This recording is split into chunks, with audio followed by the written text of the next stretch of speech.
What's up guys? Share ko lang guys, Honda Fit or Honda Jazz troubleshooting to guys. Ito pag mag hazard tayo okay siya, pero signal ang gagamitin natin. Ayan,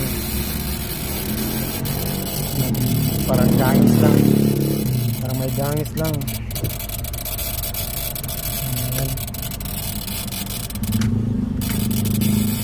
Okay, kaliwa kanan dyan, wala talaga guys, wala talaga,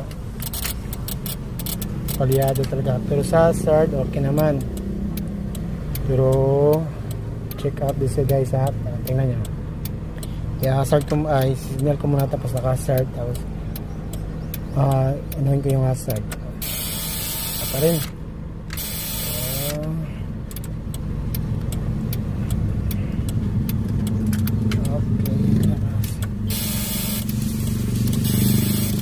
Guys, daot na good.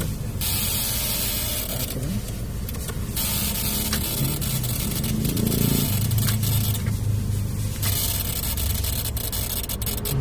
Problema niya ni guys, kay relay niya solenoid, pero yung flasher relay niya kay kani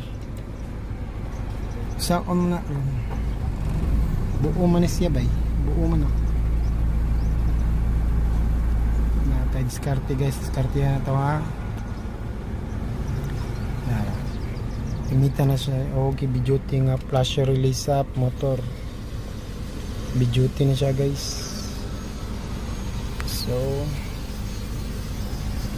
saksak na to siya diri sa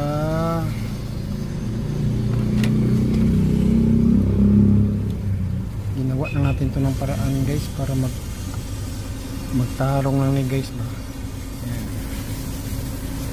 Kana siya, gika na siya diri guys, kanina wire. So ito siyang kondimon, kondimin muna natin. So ito na yung relay natin guys, tap natin dito sa ayan. Kani siya pani siya supply, pasulod na siya diri sa relay. Ang out niya isulod na to sa diri sa padulong diri sa switch na. So try na to guys.